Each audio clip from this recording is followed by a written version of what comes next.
Amém, queridos? Boa noite para todos. Graça e paz para o seu coração. Senhor, nós concordamos com essa oração. Dizemos sim, amém, para tudo aquilo que o seu Espírito quer realizar nos nossos corações. Como ministro do Evangelho, eu quero abençoar cada vida, cada casamento, cada família que está aqui. Senhor, e agora quando vamos compartilhar a sua palavra, que é espírito e vida, é luz para os nossos caminhos, lâmpada para os nossos pés, a verdade que nos santifica, que o seu Espírito realmente possa mover nos nossos corações. Reconhecemos que a sua palavra não é a espada de um pregador, mas é a espada do seu Espírito.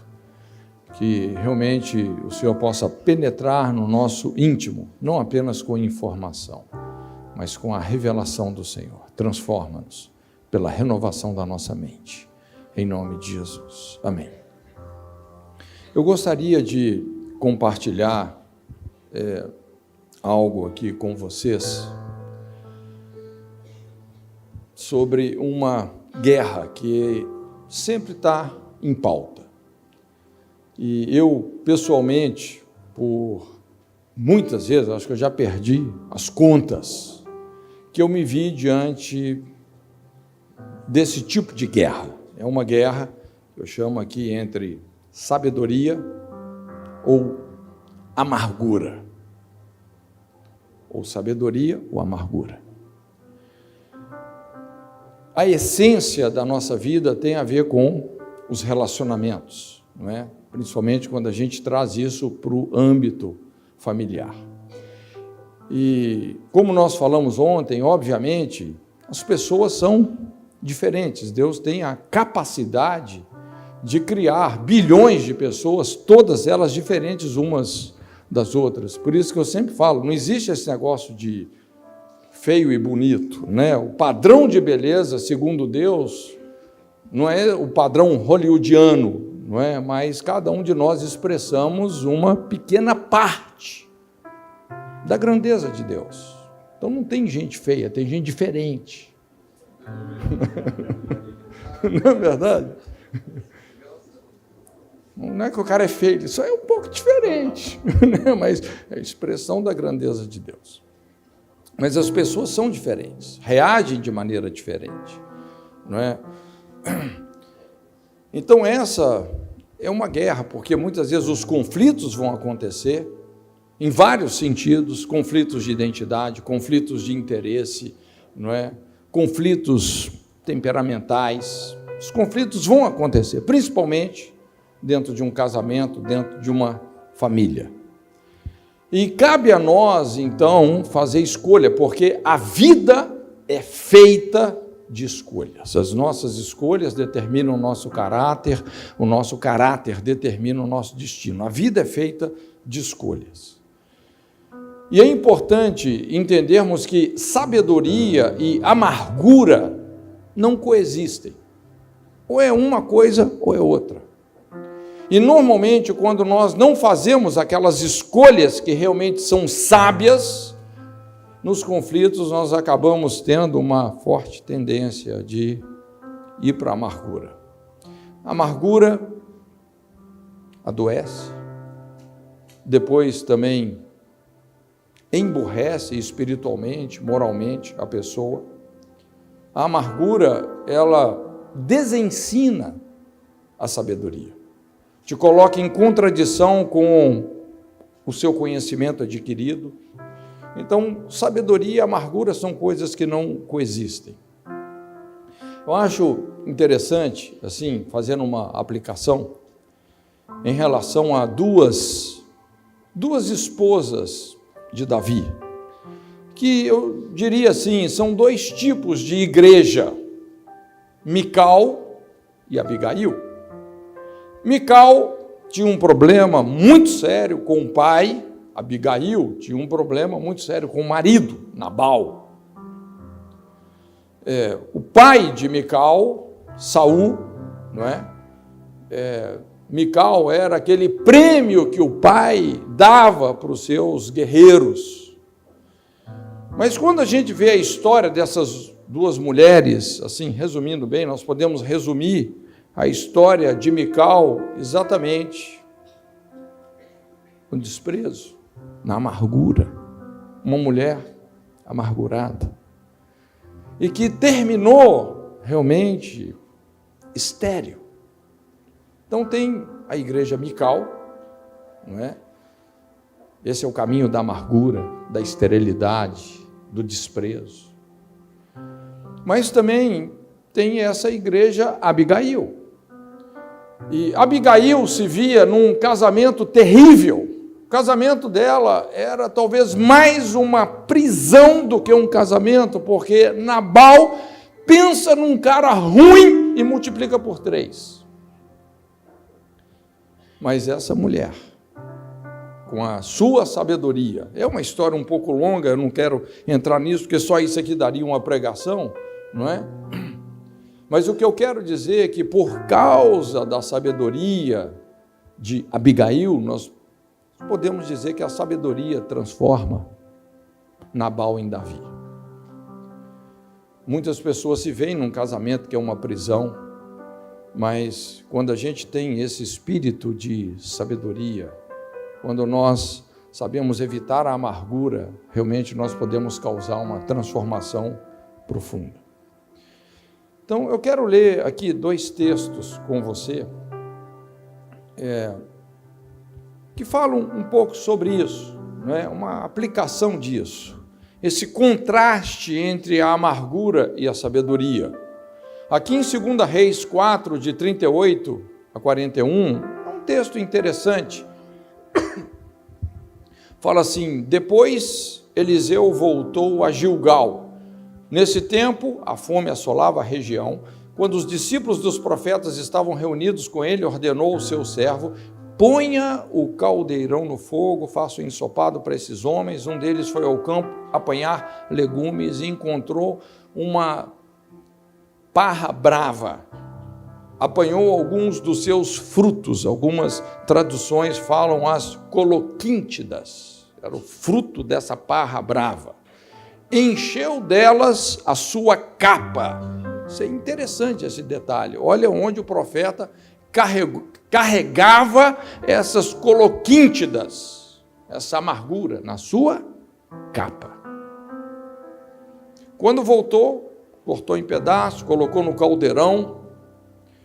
E muitas vezes, esse é o contexto profético, né? Que tipo de comida nós estamos fazendo.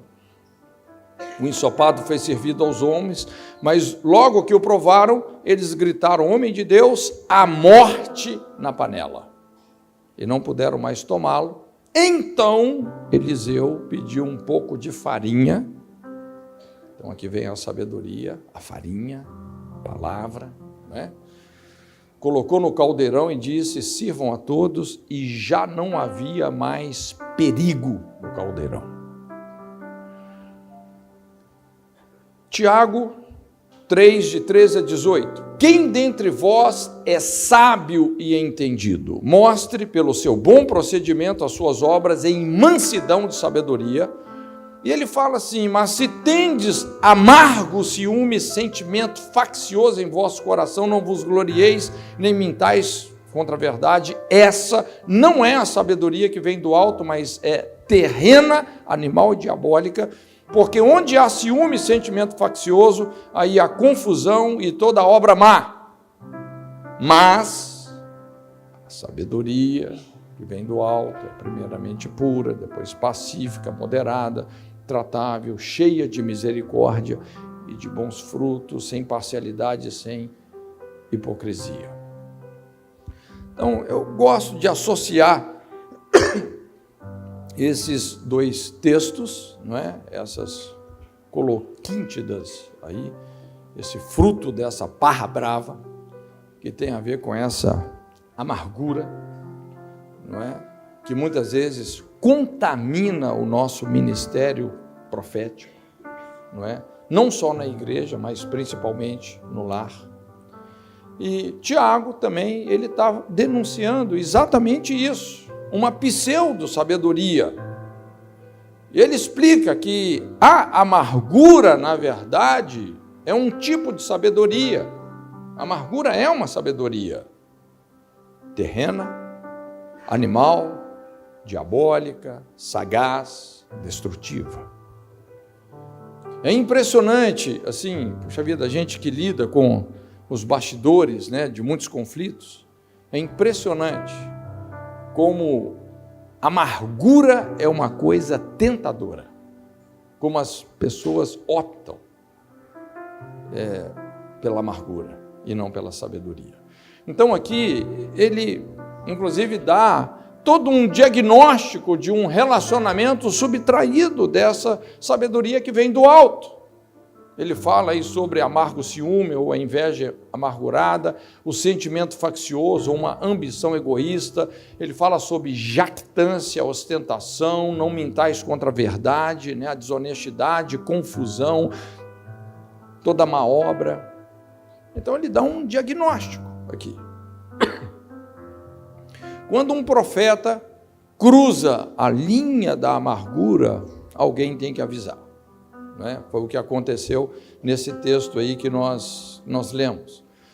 E como é que você conhece um profeta ferido? Lógico, pelas suas profecias, não é? Por isso que Paulo fala tanto sobre a importância da interação entre o dom de profecia, o dom do discernimento de espíritos, e muitas vezes a profecia realmente destoa, mas o perigo maior não está no conteúdo da palavra, vamos dizer, mas no espírito amargurado, desiludido, incrédulo, ferido. Isso é uma coisa muito importante da gente ter consciência, não é?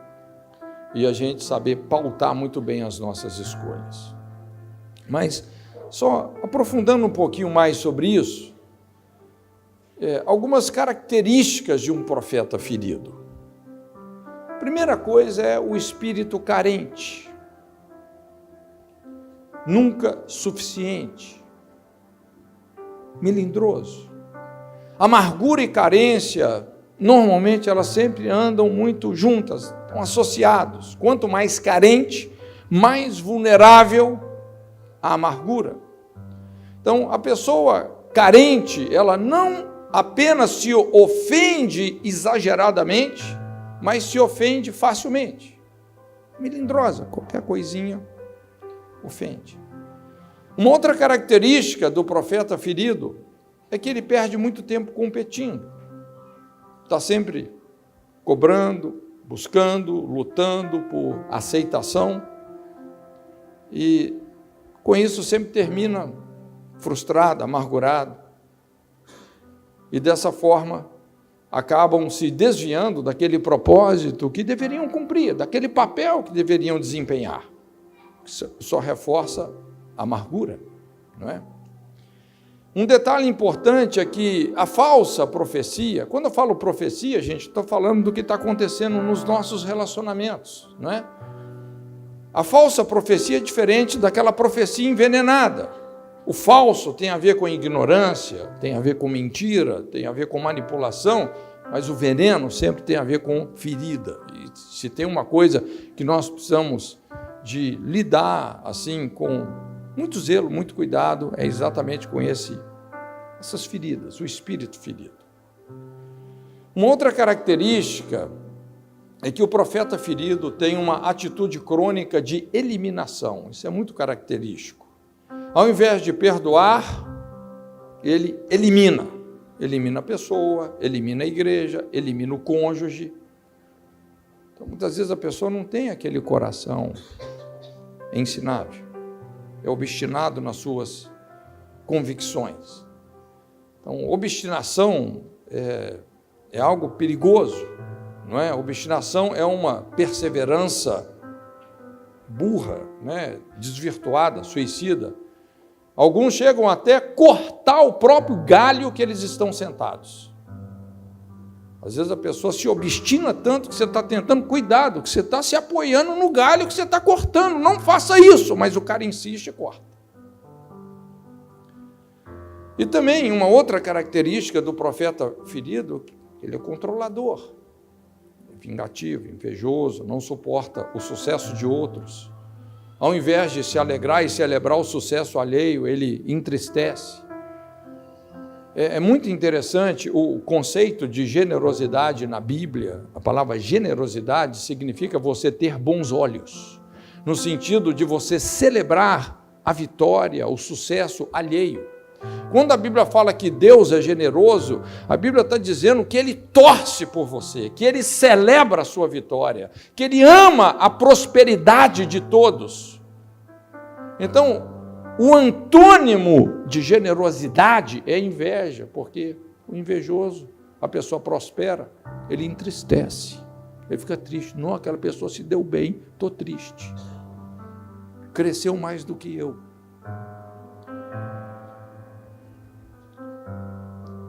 A gente sabe que ser profeta na igreja não é difícil. O maior desafio realmente é ser profeta em casa. Você pode me ver aqui pregando bonito e tal, mas quem me conhece mesmo é a Pantera. Não é verdade? Quem me conhece mesmo é ela, rapaz. Não se iluda com esse cara que está aqui, não. Né? O que você está cozinhando na sua casa? Que tipo de alimento realmente nós estamos cozinhando em casa? Você sabe que o sacerdócio mais básico tem a ver com cozinha. Primeira função do sacerdote, o cara é o cozinheiro. Churrasqueiro, vamos dizer assim, não é? Porque ali o altar, gente, o que é o altar? É uma cozinha, é uma churrascaria. É quem cuida do alimento. E por isso que cozinha, olha, uma das profissões mais sagradas que tem é o cozinheiro, é quem faz a comida. É sério. A gente pode comparar o cozinheiro como quem ministra a palavra. Qual que é o espírito com o qual, não é só o que você está ministrando, mas com que espírito você ministra. Não é verdade?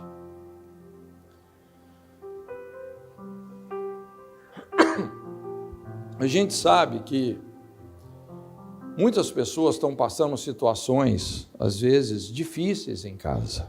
Muitos de nós passamos, não é? Situações realmente difíceis, envolvendo marido, esposa, filhos.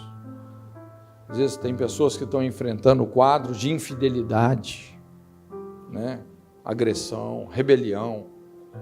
Pessoas que estão enfrentando barras terríveis com os filhos. Às vezes se envolvendo com homossexualidade, com tantas coisas. É o que a gente, né, lida. Mas eu queria pegar esse gancho e veja bem, como é que você conhece um casamento ferido, que está realmente num perigo de morte? O desafio básico do casamento, não é? Todo casamento tem um desafio, e muitos passam por isso, que eu chamo da idealização à aceitação. Porque muitos de nós idealizamos um cônjuge. A gente idealiza. Tem que ser assim, assim, assim. Você cria toda aquela expectativa, não é verdade? E depois não é bem aquilo. Não é? O negócio não é bem aquele. Então, quanto mais rápido você consegue fazer essa jornada da idealização, Senhor, eu idealizei, mas deixa eu aceitar, porque não é bem isso não, né? Quanto maior a idealização, maior será o processo de frustração. É um perigo, às vezes, você idealizar, porque você começa a criar expectativas que o outro nem faz ideia que você está criando, não é? Então, por exemplo, às vezes tem aquela idealização física que os homens fazem, né? A idealização moral, uma idealização emocional, aí o primeiro piti que a pessoa dá, né? Idealização financeira, social, sexual, né? Tem muitos homens que entram em crise porque descobriu que a mulher não era virgem, não é? Porque teve uma situação antes de casamento, não é? Mas ele também não era, entendeu? E ele, rapaz, as coisas que a gente ouve, assim, os conflitos. Então você vê que o cara fez uma idealização, e quanto maior foi essa idealização, está enfrentando uma frustração muito grande, que pode produzir um desgaste, julgar ele realmente uma pessoa, uma situação de amargura, não é? Então, eu coloquei aqui alguns níveis que a gente observa, que mostram realmente que o casamento está entrando em perigo. Perigo. O primeiro nível é quando começa a perder a compaixão. Quando perde a compaixão. Já não tem mais aquela aproximação, começa um distanciamento, não é? Perdeu a compaixão. O relacionamento já não funciona com aquela proteção, aquele interesse que tinha antes. O segundo nível, depois que perde a compaixão, às vezes perde, a pessoa começa a perder, alguém começa a perder o discernimento da batalha, da raiz do problema, da resolução do conflito, não é? Perde o discernimento, perde a oração.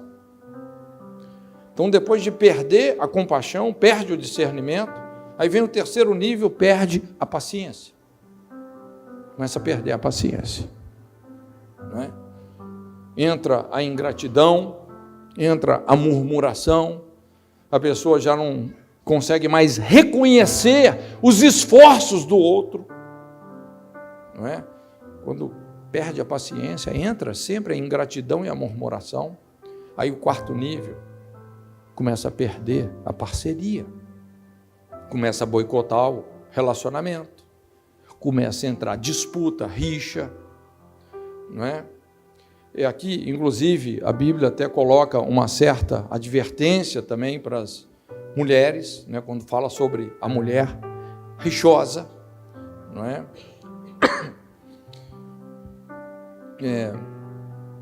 Então começam problemas que, ao invés de somar, começam a dividir, perde a parceria, né? Aí o quinto nível aqui, perde a fidelidade.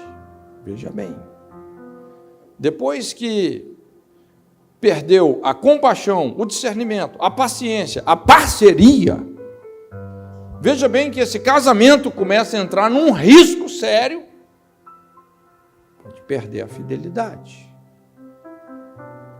A pessoa fica emocionalmente vulnerável, espiritualmente vulnerável. Outra pessoa começa a substituir emocionalmente aquele cônjuge. É impressionante porque não tem vácuo. Quando a pessoa certa sai do lugar dela, sempre uma pessoa errada vai entrar. É impressionante, não é? Esse vácuo emocional deixado no casamento deixa, muitas vezes, um casal vulnerável ao adultério. Nem sempre, mas muitas vezes. Pode até ocorrer um adultério. Aí o sexto nível, perde o respeito. Começa a atitude de humilhação, a comunicação é quebrada, o bate-boca, não é? E é aqui que realmente as coisas começam assim a ter um afastamento significativo, porque quando um relacionamento perde o respeito, essa é uma linha perigosa. Perder o respeito.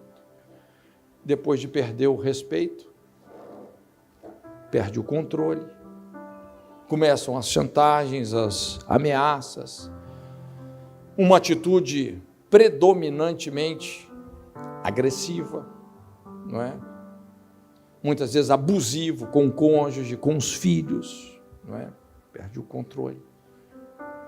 Aí o próximo passo, perde a fé, entra em incredulidade, a pessoa perde a fé no relacionamento. Inclusive, é aqui que muitos desistem da igreja, não é? Porque quando você desiste do casamento, você acaba também o quê? Desistindo da igreja.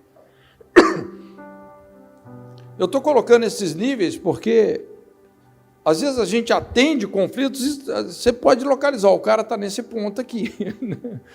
E o negócio está indo, está afundando. E por fim, depois de perder a fé, inclusive a pessoa não consegue mais se ver com aquela pessoa, perde o lar.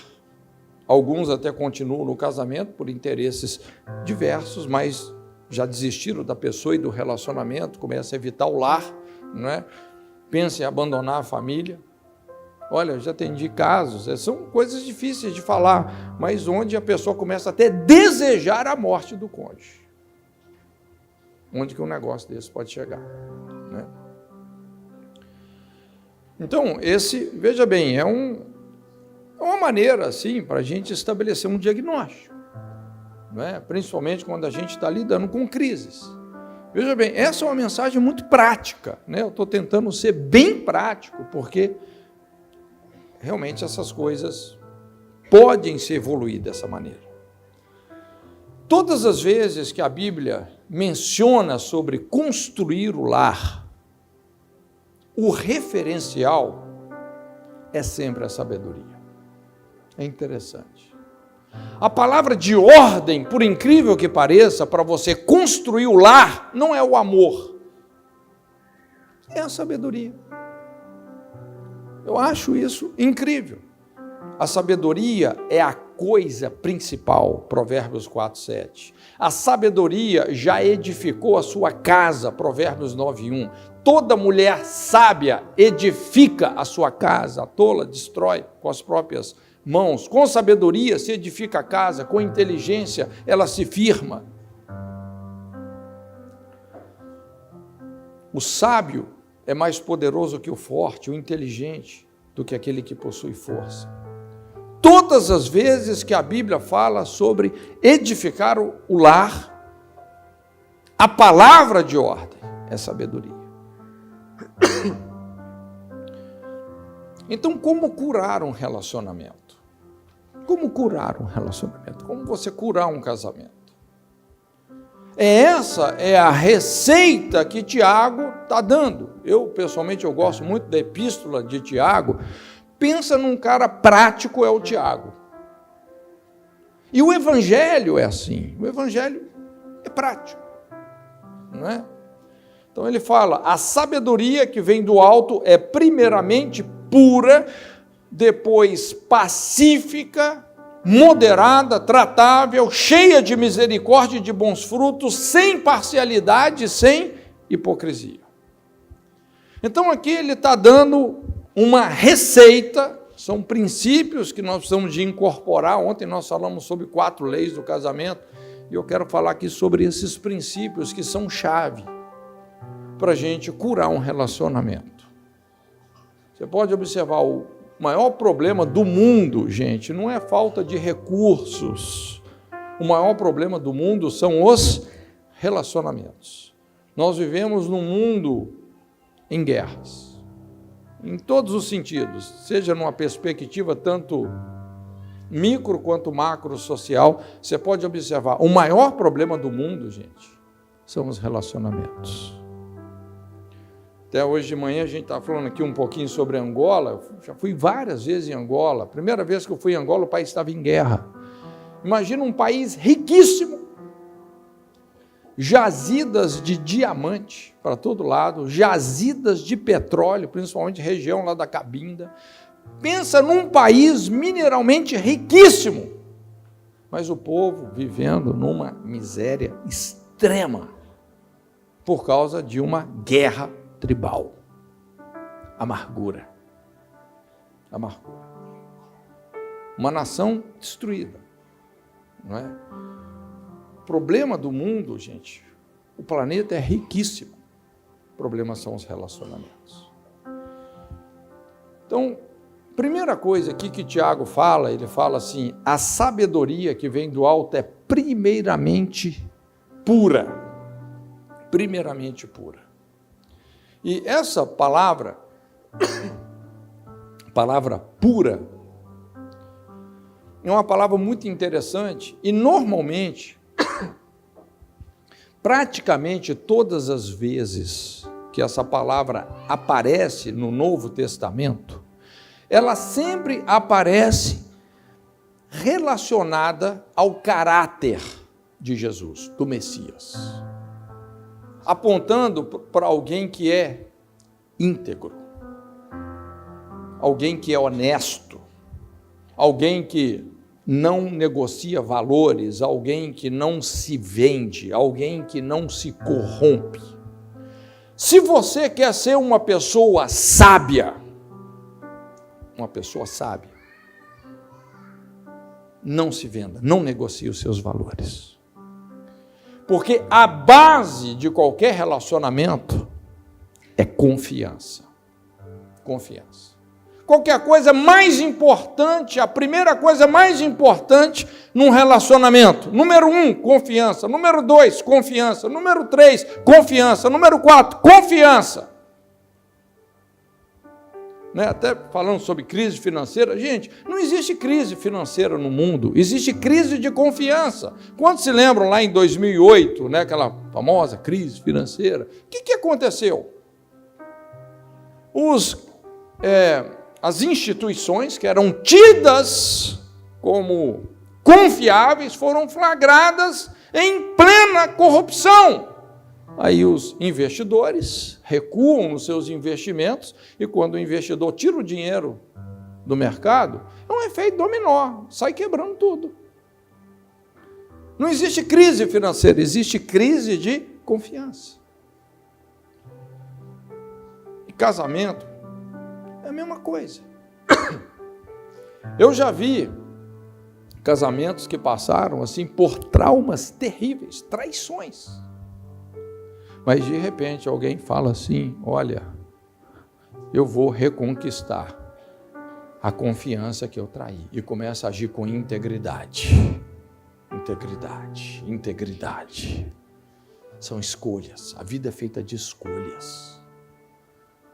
Eu não vou me corromper mais. Eu não vou me vender mais.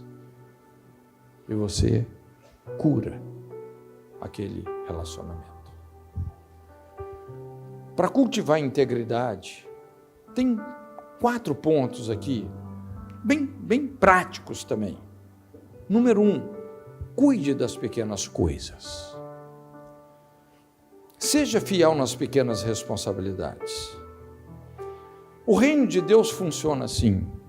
Gente, apesar de Deus ser um Deus infinito na sua grandeza, Deus não é megalomaníaco, Ele não tem mania de grandeza. Deus não se impressiona com as coisas grandes, com as coisas volumosas, não! Deus se impressiona com pessoas que são fiéis no pouco. Lembra o que Jesus falou? Sobre o pouco foste fiel, sobre o muito te colocarei. Aliás, é até um problema, assim, quando a pessoa começa do muito. A Bíblia fala, não é? Aquele que apressadamente toma posse da sua herança, o seu fim não será bendito. Normalmente, quem começa do muito, às vezes termina mal. Tempo atrás, estava vendo um documentário sobre pessoas que ganharam na loteria, na Inglaterra.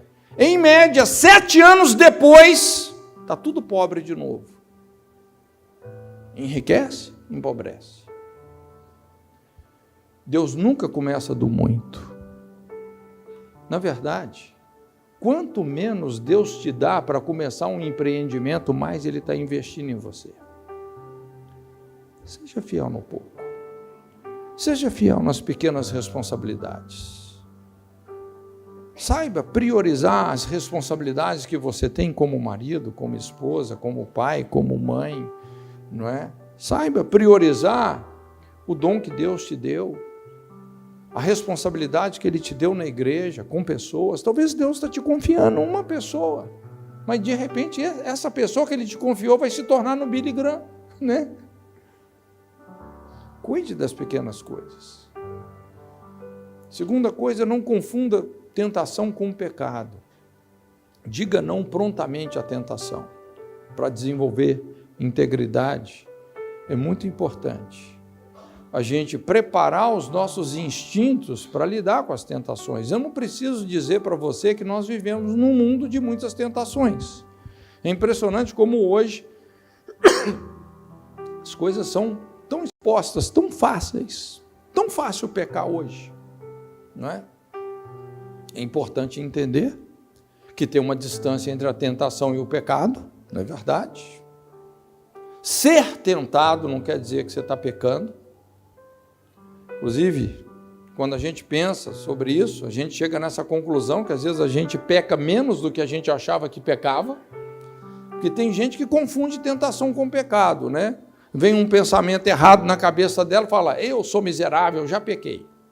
Não, você está sendo tentado, não é? Todo pecado pode ser abortado, toda tentação pode e deve ser vencida. É possível. Isso não é utopia, é possível termos uma vida santa, não é? Então, para cultivar a integridade, vencer a tentação é uma questão de velocidade, não se entretenha com a tentação, não é verdade? Seja rápido, prepare os seus instintos nesse sentido. Aliás, tem algumas tentações que, honestamente, a gente precisa se vacinar contra elas. Honestamente, tem pensamentos que eu nem permito essa possibilidade na minha cabeça. Honestamente. Porque a gente já sabe como o mundo espiritual funciona. Terceira coisa para você cultivar a integridade, não separe a sua vida privada, particular, da vida pública. Não permita essa fenda na sua personalidade. Quando você está aqui na igreja, diante de todo mundo, você é um santo. Quando você está sozinho, você é um demônio. Não é? Não permita isso. Seja transparente. E também mantenha uma consciência limpa. Mantenha uma consciência pura. Um exercício de piedade que a gente tem que estar continuamente fazendo é exatamente esse, de servir a Deus com a nossa consciência. Deus está perto, presente. Todas as coisas são nuas e patentes diante dos seus olhos. Não é? Mantenha uma consciência limpa. Um princípio poderoso que revitaliza a nossa consciência é o princípio da restituição, não é? De sabermos reconhecer os nossos erros, dar marcha ré. Uma pessoa irrepreensível não é uma pessoa que não comete erros, porque todos nós cometemos, não é verdade? Todos nós cometemos erros, mas uma pessoa irrepreensível, uma pessoa que reconhece, que retrata, que conserta. O problema é quando nós não reconhecemos. Tem um ditado que fala assim, minta para a sua consciência e a sua consciência vai mentir para você. Esse é o princípio da inversão de valores, da cauterização da consciência, que é tão presente nessa geração. Olha como as coisas estão invertidas nessa geração, gente. Então, se você quer curar um relacionamento, construa integridade. Investe nisso. Não é? Seja íntegro. Segunda coisa que Tiago fala, ele fala assim, a sabedoria que vem do alto é depois pacífica. Pacífica. Como a gente estava dizendo, se você quer ser uma pessoa sábia, primeira coisa, não comprometa a sua integridade. Segunda coisa, não permita a amargura. Seja rápido em lidar com as desilusões. Não demore numa desilusão, porque a vida é cheia de rasteiras, a vida é cheia de injustiças, né, de incompreensões, de conflitos, e nós não podemos demorar numa desilusão. Não fica lá igual o Jó, com um caco de telha, raspando a ferida, não. Né? Se você é uma pessoa sábia, a Bíblia fala assim, a sabedoria que vem do alto é pacífica. Quem faz a paz, ganha a guerra. E fazer a paz exige muita força, muita paciência, muita estratégia. Quando você está realmente num conflito real, e como eu disse, eu já perdi as contas das vezes, né? Agora mesmo eu estou lidando com algumas situações aí que honestamente, toda hora eu tenho que ficar me policiando. Puxa vida, eu preciso ser sábio, eu preciso ter estratégia, eu preciso ser paciente, eu preciso exercitar muito domínio próprio, muita força. Normalmente, aquela pessoa que explode por qualquer coisa, a gente chama assim, nossa, a pessoa tem um temperamento forte, mas isso não é temperamento forte, é temperamento fraco. É a pessoa que não se domina, fraco. É aquele cara facinho para o diabo. Uma migalha que o diabo joga, ele já baixou a guarda, colocou o pé no território do inimigo. Deixa eu dar uma dica aqui para as mulheres. Uma coisa muito importante na batalha, assim, eu aprendi isso com Josué 6:10. Quando as muralhas de Jericó caíram, não sei se vocês se lembram, Deus deu uma estratégia para eles de rodear a cidade por 7 dias. Ao todo foram 13 voltas para o azar do inimigo. Não é? Diz que 13 é o número do azar, né? Sei lá. Mas o interessante é que durante essa semana, a Bíblia fala que eles não falaram nada.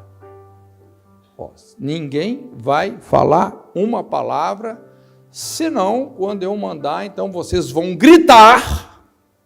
Veja bem, é um grito que veio do silêncio. De um silêncio de uma semana. Uma semana é recriação. Calar dói. Algumas vezes calar dói. Às vezes eu brinco, né? Eu falo, qual que é o segredo de uma semana ninguém sem falar? Não levar as mulheres. Não, brincadeira. Eu creio que as irmãzinhas deviam estar por lá também. As irmãs são guerreiras. Mas é interessante que quando Paulo fala sobre as mulheres estarem em silêncio na igreja, já viu esse texto? Que é um dos textos mais mal interpretados, chega a ser ridículo. Dizendo que mulher não pode ter ministério, que mulher não pode ser pastora, que não sei o quê. Não é? Na verdade, nada disso. Qual que é o contexto disso? Algumas irmãs querendo dar lição de moral no marido na igreja. Você sabe qual que é o principal ponto fraco do homem? Você sabe? O maior ponto fraco do homem. Será que eu conto? É não se sentir respeitado.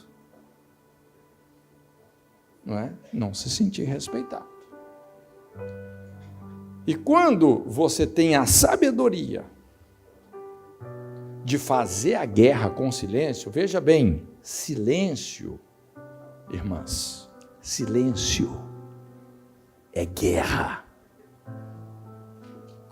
É uma estratégia poderosa. É guerra. O silêncio da mulher recupera o respeito do marido. É assim que a gente faz a guerra. Pacificador.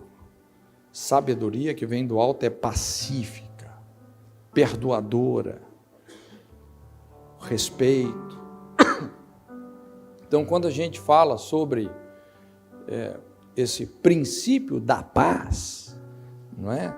É interessante porque a Bíblia fala assim: o Deus de paz em breve esmagará debaixo de vossos pés a cabeça de Satanás. Não é o Deus da guerra, o Deus da paz. Esse é um paradoxo, né, do reino de Deus. Porque para você conseguir a paz, isso é fruto de uma guerra que você está travando. Mas é o Deus de paz. É o Deus de paz. Então, se você quer ser uma pessoa que cura os relacionamentos, você tem que ter uma índole pacificadora. Bem-aventurados os pacificadores.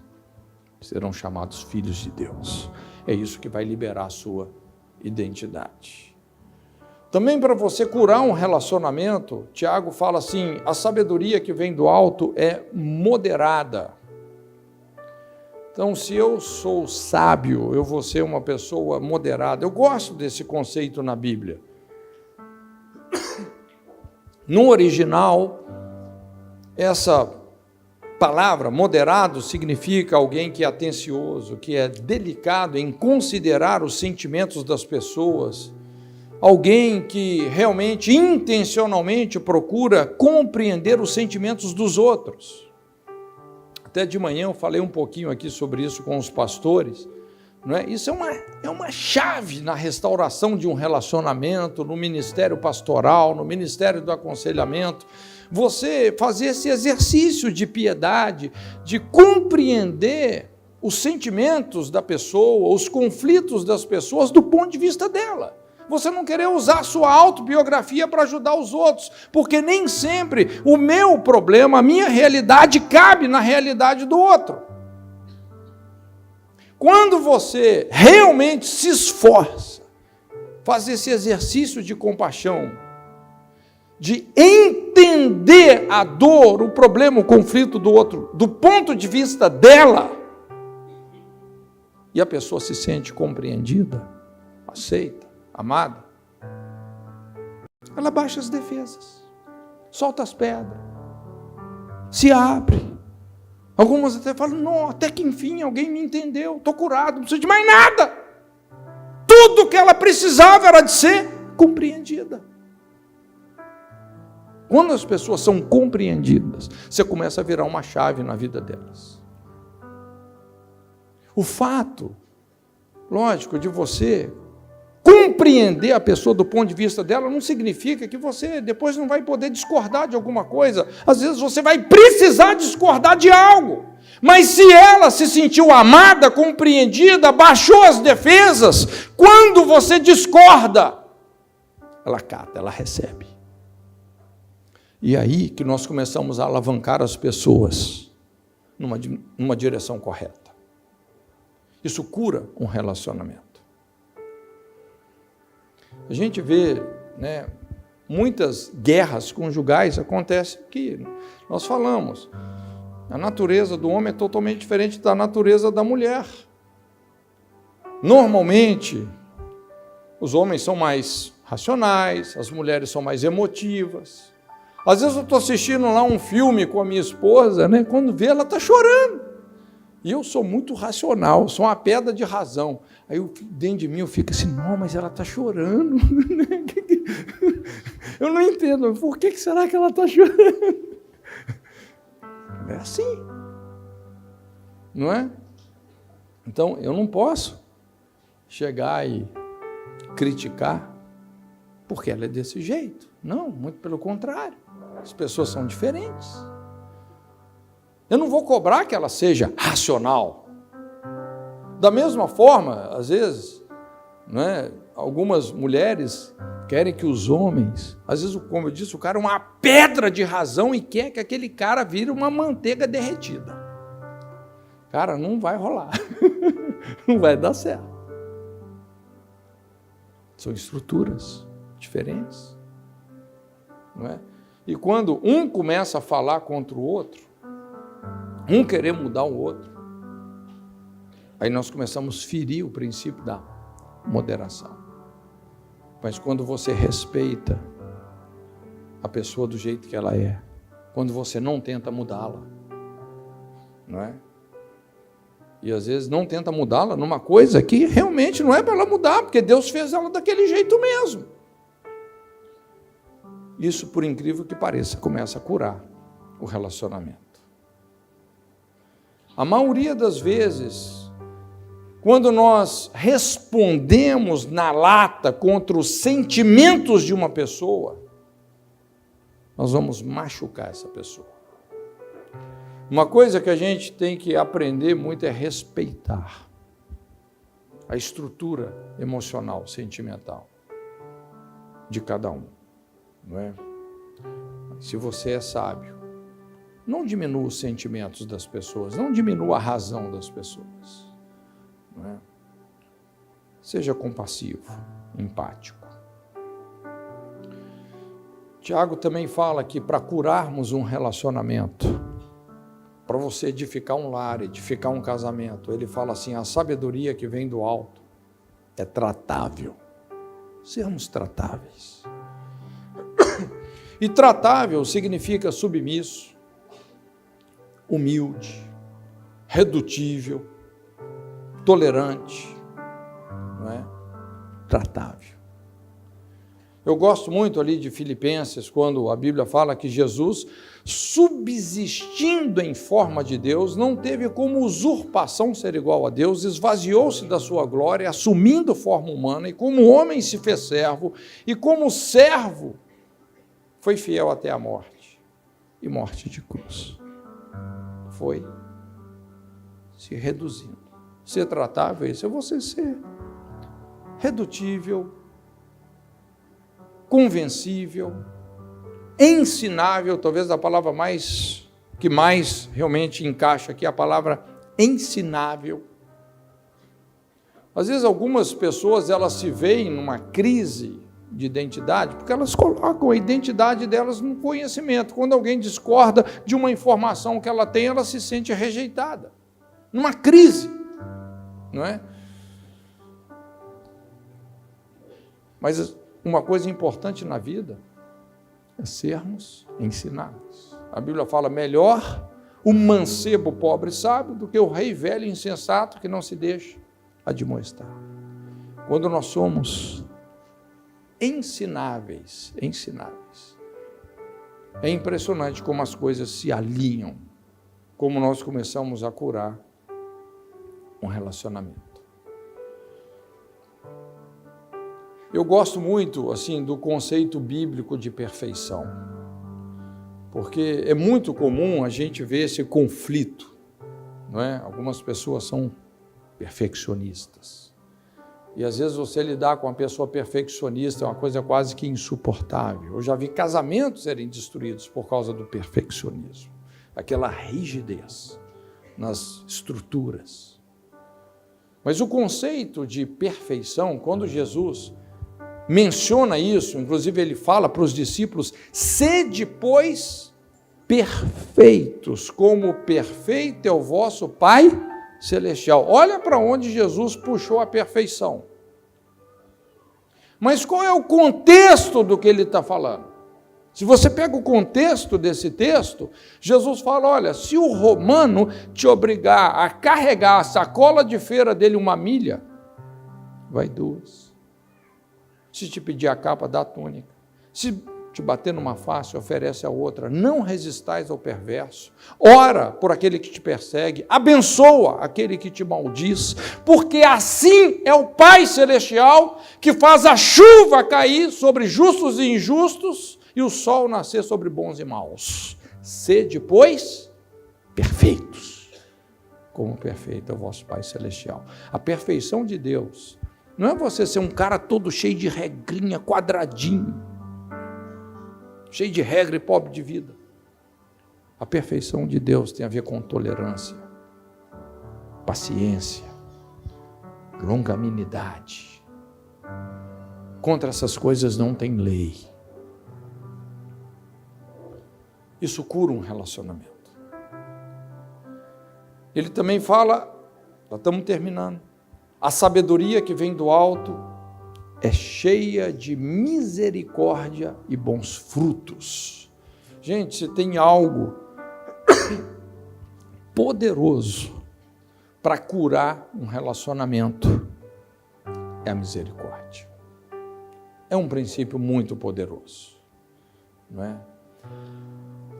Então, se eu quero ser uma pessoa sábia, eu não vou enfatizar os seus erros.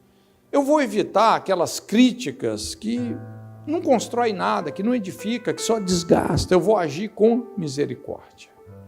Essa palavra, a palavra misericórdia no português vem do latim, né? Mísero quer dizer miséria, córdia vem de coração, né? Cardia. Então, essa palavra tem esse sentido. O que é misericórdia? É você colocar o seu coração nas misérias de alguém. Ou seja, quando você exerce misericórdia, não é porque aquela pessoa merece, é porque ela não merece. Aliás, a definição mais correta de misericórdia é essa: é você deixar de receber o mal que você merecia. Quando você age com misericórdia, a pessoa merecia o troco, né? Porque tem esse princípio da semeadura, mas você fala, não, olha, você não vai colher tudo que você semeou de ruim, não. Aliás, essa é a causa de não sermos consumidos, né? Porque se fosse desse jeito, não é? Uma justiça sem misericórdia, ninguém estava aqui hoje. Então, se você quer ser uma pessoa sábia, seja misericordioso. Saiba dar desconto, saiba liberar, saiba perdoar, não é? Algumas coisas, tipo assim, como é que é a palavra para isso, né? Releva. Leva numa boa. Aprende a respeitar os maus momentos das pessoas. Todos nós estamos sujeitos a ter maus momentos, sim ou não, né? Você não vai julgar toda a vida da pessoa por causa de 5 minutos que ela foi infeliz. Não faça isso.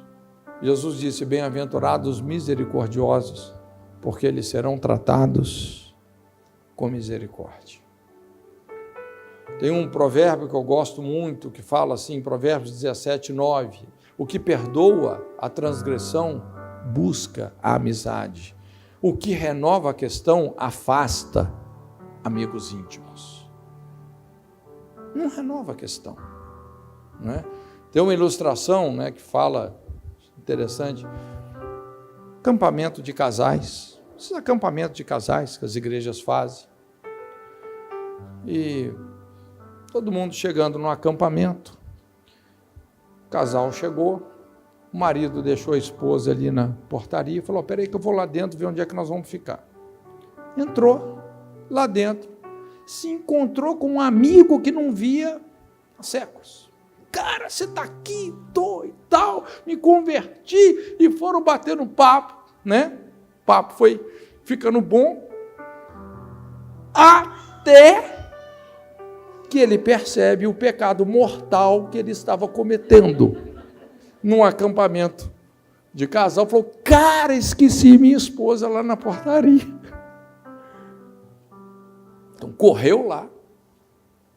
No outro dia, né, o amigo ficou preocupado, puxa vida. Chega no outro dia, cara, como é que foi com a sua esposa? Deu tudo certo? Nem te falo. Minha esposa ficou histórica. Histórica? Não é histérica, não, histórica. Começou a falar meus pecados de 25 anos atrás.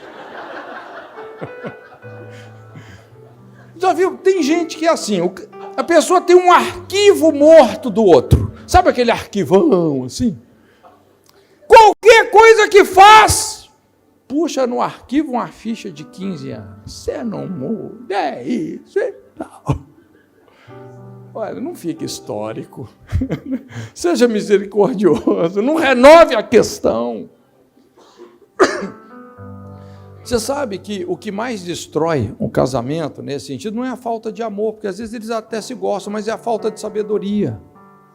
Porque é o renovar de tanta questão, fica max valorizando situações irrisórias, que já deviam estar enterradas há muito tempo. E é tanta situação assim que isso vai enterrando, e destrói o casamento. Então, se você quer ser uma pessoa sábia, não enfatize os erros. Eu não estou dizendo que todo relacionamento precisa de ter, lógico, abertura para correção, para a palavra profética, querigmática, que corrige, não é? Não tem jeito, não adianta você querer embelezar o lixo, perfumar o lixo, isso está na moda hoje. As pessoas já não falam mais assim, pecado. Falam, não, né? É difícil, irmão, ter um pecado aqui. Não, eu tenho uma fraqueza. Não é pecado, é só uma fraqueza. Eu olho para uma mulher, rapaz, quando vejo já cair em adultério, é minha fraqueza, pastor. Não, isso não é fraqueza, isso é pecado. Tem hora que realmente você precisa de ser querigmático. Mas a ênfase de um casamento, criação de filhos, discipulado, é ânimo. Não é? Eu que venho de vez em quando aqui na igreja, eu posso falar umas coisas mais duras, né? Eu falo e vou embora. Né? Mas a gente precisa de ter essa ênfase, ânimo, encorajamento. Não é? Também, ele fala assim, a sabedoria que vem do alto é sem parcialidade. Então, se você é uma pessoa sábia, você não vai fazer julgamentos temerários, não é? Aliás, uma coisa muito importante, assim, primeira coisa é a gente aprender a não julgar e também a não comparar as pessoas, não é? Quando eu falo não julgar, lógico, tem situações que elas estão na nossa competência de julgar, não é verdade? Aquilo é competência nossa. E você tem os elementos para estabelecer a verdade, você tem acesso a fatos, você tem acesso a testemunhas, né? Muitas vezes, resolver alguns conflitos envolve acariações, mas a Bíblia fala que a gente nunca deve julgar temerariamente uma situação que não é da nossa competência, por causa de um espírito crítico. Nós temos sempre que lembrar o que Jesus falou, na mesma medida que nós medimos, nós seremos medidos.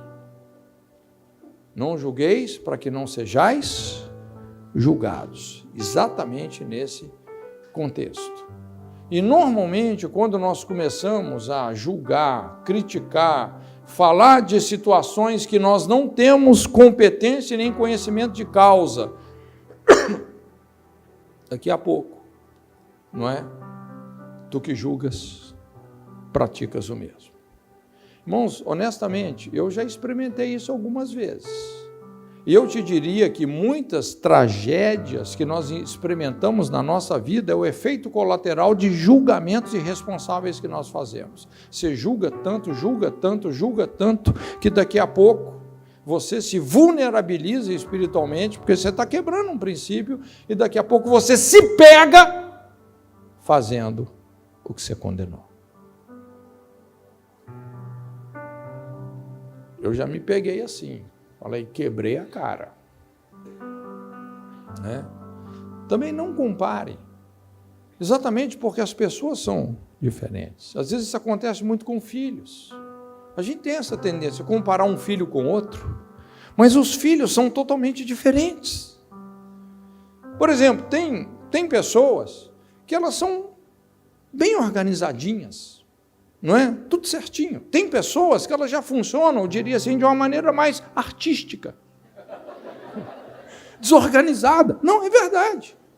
Tem gente que trabalha bem com horário. Tem gente que trabalha bem com tarefa. Você dá um horário para a pessoa, ela não funciona. Você dá uma tarefa para ela, ela funciona. Normalmente, quando você compara as pessoas, você começa a dizer palavras que vão ferir a natureza específica daquela pessoa. Quando você fala com o seu filho, por que você não é como o seu irmão? Por que você não é como a sua irmã? Olha, você está criando uma expectativa e muitas vezes você está fazendo uma comparação e impondo que ele seja uma coisa que ele não é. Você vai ferir, não faça isso. Não faça isso. Os filhos são diferentes, as pessoas são diferentes. Então, se você quer ser uma pessoa sábia, não julgue temerariamente. Aliás, um princípio fundamental, né, da resolução de conflitos, do juízo, do sacerdócio, é você ter não só um ponto de vista, mas a vista dos pontos, você ouvir todos os lados. Tem um provérbio que fala assim: aquele que primeiro começa o seu pleito, justo parece. Vem o seu companheiro, o examina. Já viu? A pessoa te procura, pastor e tal, não sei o quê, aconteceu isso, fulano, beltrano. Daqui a pouco, se você não vigiar, você está com raiva da outra pessoa. Que monstro! Não, é verdade. Honestamente, eu já estou vacinado nisso aí. Tudo bem, as pessoas vêm, desabafam, falam, vomitam. Tudo bem, pode vomitar, às vezes a pessoa precisa de vomitar mesmo. Mas eu não me permito chegar em conclusão nenhuma. Falo, cara, estou ouvindo o seu lado. Se eu tiver acesso, vou ouvir. Se eu não puder ouvir o outro lado, eu não vou falar nada. Deixa só o cara desabafar. E às vezes, quando você vai ouvir o outro lado, de repente, aquela outra pessoa tem mais razão do que aquela que estava ali vomitando. Então, é muito importante a gente ser sábio. Às vezes um filho chega, pai, meu irmão fez isso, né, e tal. Aí o pai já vai, voa no menino, já bate. Depois viu que bateu errado, né? Ah, pelo menos já fica apanhado, né? Se aprontar alguma coisa, já está... Mas quando você começa a corrigir injustamente, gente, isso produz feridas. Isso pode cavar fundo na alma de uma pessoa. Então, seja sábio. E para terminar, se você, Tiago fala assim, a sabedoria que vem do alto é sem hipocrisia. Então, se você quer ser uma pessoa sábia, não disfarce as suas fraquezas, os seus pecados, não é? Não use máscaras. Se tem uma coisa, gente, que cura um relacionamento é a sinceridade, né? A palavra sincero significa isso, sem cera, sem maquiagem, sem disfarce, não é? Tiago está dizendo, você quer ser uma pessoa sábia, resolvida, que não tem nada a dever para o mundo espiritual? Não tente se esconder atrás de uma falsa aparência, não use máscaras. Não fica projetando para os outros uma imagem que você quer que os outros tenham de você, quando na verdade você não é nada daquilo. Seja sincero, não é? Sem hipocrisia, sem falsa aparência, sem disfarces. E nós sabemos, gente, que a igreja não é um lugar de pessoas perfeitas, porque o conceito de uma igreja perfeita não existe.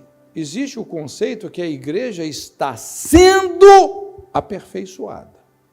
Esse conceito existe. A igreja está sendo aperfeiçoada, não é? Por isso que a gente tem que ter muita humildade, muita transparência, não é? Às vezes, assim, a gente fica meio receoso quando você vê uma pessoa que quer dar uma de perfeitinho, que não comete erros, né? Negócio complicado. Diz que uma vez o cara chegou lá para o Billy Graham e falou, Billy Graham, o senhor que viaja o mundo inteiro, qual que é a igreja, a denominação perfeita? Aí o Billy Graham falou, cara, olha, já fui em muito lugar, mas nunca vi essa tal igreja perfeita que você está procurando, não. Aliás, o dia que você encontrar, por favor, não entre nela, porque você vai estragar tudo. A igreja é feita de pessoas. Aliás, você sabe que os problemas de uma igreja nunca deve ser motivo para você sair da igreja, motivo para você ficar. Às vezes é o seu chamado, é ali que você vai fazer a diferença. Os conflitos, os problemas, os desafios de uma igreja cumprem um papel fundamental no nosso amadurecimento. Uma pessoa que sai de uma igreja simplesmente porque ela tem um determinado problema, puxa vida, um atestado de fracasso, né? Não é por aí. Ou a pessoa que sai de um casamento, né? Então, se você quer ser uma pessoa sábia, seja transparente, seja honesto, né? Quando a gente olha tudo isso aqui, essa receita, e esse contraste que Tiago fala da amargura, essa sabedoria que é terrena, carnal, diabólica, fundamentada na amargura, ele explica essa amargura, ele dá os sintomas de um relacionamento que tem sido subtraído da verdadeira sabedoria, não é? Mas ele explica o que faz um relacionamento funcional, um casamento funcional, uma família funcional, uma igreja funcional. A sabedoria que vem do alto. Primeiramente, pura, depois pacífica, moderada, tratável, cheia de misericórdia e de bons frutos, sem parcialidade, sem hipocrisia. Essa é uma guerra que sempre está em pauta, gente. Como eu disse, eu já perdi as contas das vezes que eu tive que dentro de mim decidir como é que eu vou agir. Com amargura ou com sabedoria?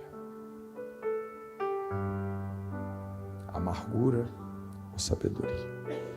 Que Deus te dê muita graça para você combater o bom combate da fé. Amém? Curva sua cabeça um pouquinho. Senhor, muito obrigado pela sua presença aqui conosco. Obrigado pela sua palavra. Senhor, nós queríamos realmente aceitar a responsabilidade que nos cabe em relação aos conflitos que nós enfrentamos. Nós não queremos buscar desculpas, pretextos, mas nós queremos, Senhor, nos posicionar nessas batalhas, nesses Getsêmanes, calvários que pontuam a nossa vida familiar, conjugal, ministerial, eclesiástica. Queremos ter o discernimento certo. Senhor, e dá-nos esse coração susceptível à sua sabedoria, como o Tiago nos desafia. E abençoa o teu povo. A sua palavra fala, se alguém tem falta de sabedoria, peça a Deus que a todos dá liberalmente, ser-lhe-á dada. Nós sabemos que esses valores que Tiago está colocando aqui, literalmente, é nos revestirmos de Cristo, porque como Paulo disse, Jesus, Ele é a nossa sabedoria, a nossa santificação. Que o Senhor possa nos vestir e revestir dessas verdades, em nome de Jesus. Deus te abençoe, Deus abençoe o seu casamento, Deus abençoe a sua família.